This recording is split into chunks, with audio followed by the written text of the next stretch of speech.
want to give a shout out to Strong N5. He wrote me and mentioned something about the gear oil when I made the change. So I'm going to redo this video because I think it was important information. So we'll redo it, but he said that there seems to be quite a bit of water in that oil. Use waterproof grease on the seal, O-ring, and prop shaft.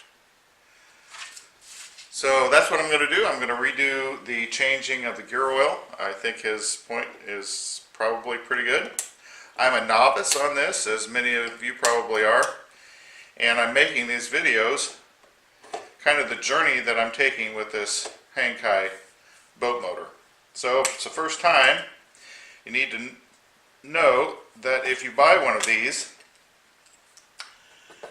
it does not have any lubricant in with the gears on the prop. So you're going to have to remove the prop and give it a little help here, get it started. Comes right off. There's a shear pin you'll want to take out. And then you're going to remove these two screws, bolts, and that'll give you access. Okay, these are pretty easy to remove.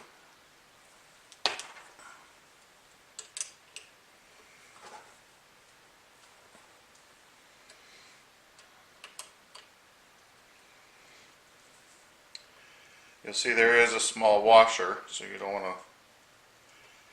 to lose that when you get this out.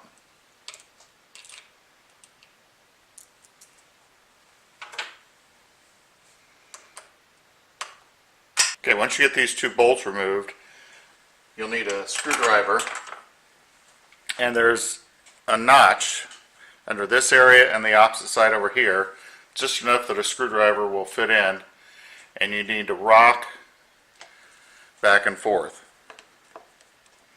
And what you're doing is you're slowly lifting that O-seal, O-ring, out of where it's seated.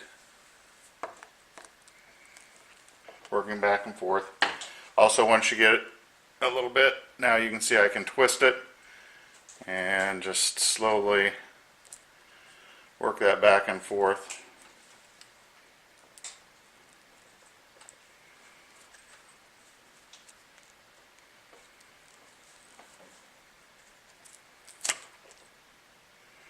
Until you finally get that O-ring to pop loose.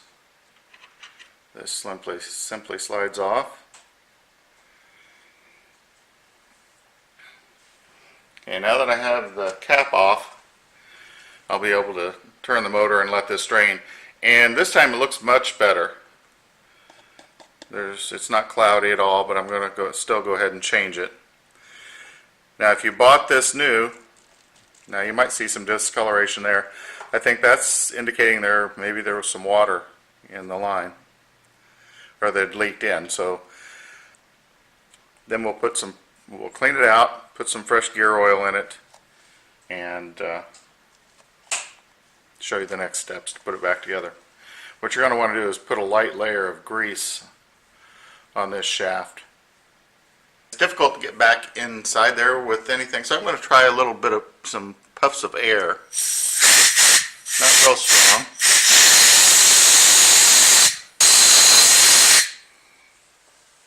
Okay, now I'm going to wipe that out and then rinse it out with some clean gear oil before I refill it.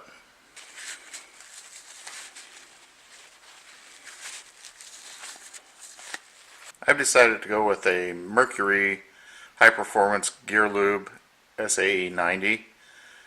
The manufacturer recommends 90 weight, and this is designed for watercraft, so that's what I've decided to use. There's no indication of how full you make this. There is a line just above where the gears are, and if you go to that line, it just covers them.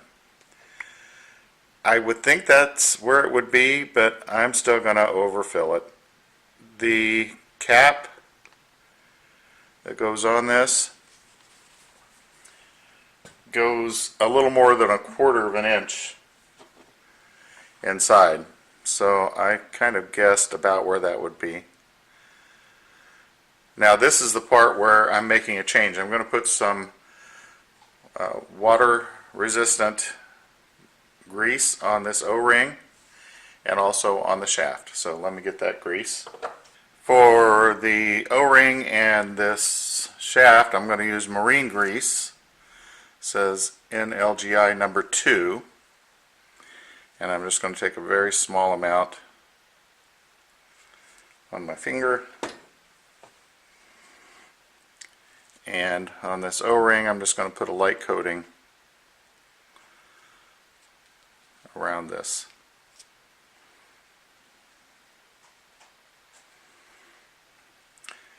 Then I'm also going to put a little on this shaft. Kind of wish I would have put it on maybe before the gear oil, but I'm sure this will work. And actually, this will, although it looks like it's stainless steel, but who knows, so I'll just put a little on the rest of it. Now I expect, because I did fill that fairly full, that I might have some spillage here. So I've got a bucket below this. Also, this piece only fits on one way. You just match up the shape so it fits. So let's see how we do.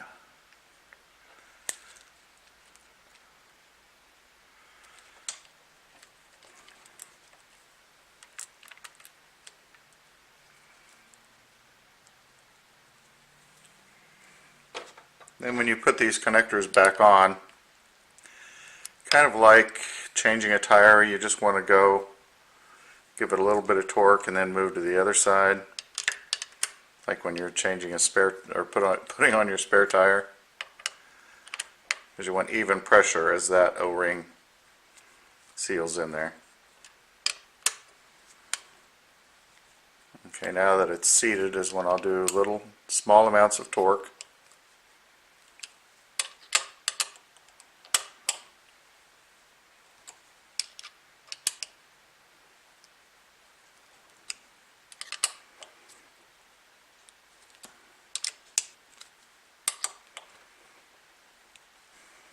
That's it.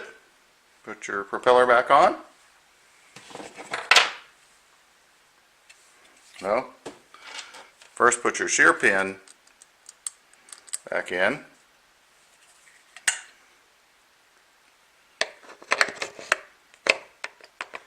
Your propeller. And your cotter pin. Special note, I don't know if you'll be able to see this clearly. When I tightened this bolt, I could tell that it was almost getting stripped or something. And this little ring of what I assume is aluminum, I took this back out and it came out with it. And I'm afraid if I tighten this anymore, it's going to strip that all the way. So do not over tighten these, just snug them, because they're just holding that O-ring in place. Alright, you know when I said that this looked like I was starting to strip it? Well, to be safe, because it was stripped, that was not going to work anymore. Realize you're working stainless steel into soft aluminum, so do not over tighten these like I did, but this is a learning curve. Fortunately, I was able to go out and this is like a tap and die set, and this made a new thread pattern. I'm not going to instruct on how I did that because I'm not a professional. I think I did fine. I had to drill this out to be 1/4 of an inch and went with a slightly larger threaded. So see, that will fit right in. And to give you an idea the size of the other one, it's a lot thinner.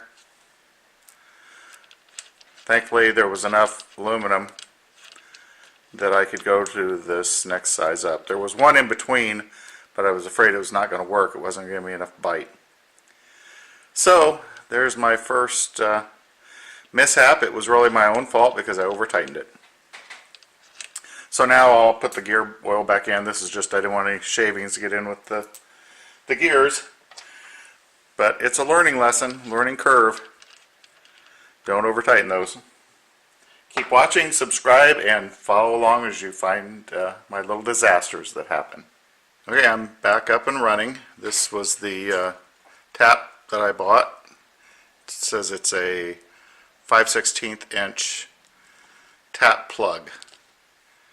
So what I do is drill it out 1/4 inch and then force this through the aluminum, and that's the new one. You can see it's a little larger than the original, but everything went back together just fine. A lesson learned, don't over tighten. Another area that I've mentioned in the past is that this area here, this is what swivels the motor. The handle's straight across from me here on the other side. Here's where the grease zerd is, and again I'm using the marine grade grease, and you'll just pump this, probably move your motor back and forth some if you can in the process, because you're circulating or you're putting that grease inside that cylinder. And I just did it until the grease started coming out. There's a large glob down here, you can see. And so I know I have more than enough now, but I meant to show that earlier. And you can do that maybe yearly, depending on how often you use the motor. So that's where that grease zerd is. I had mentioned it in an earlier video. And that should be it.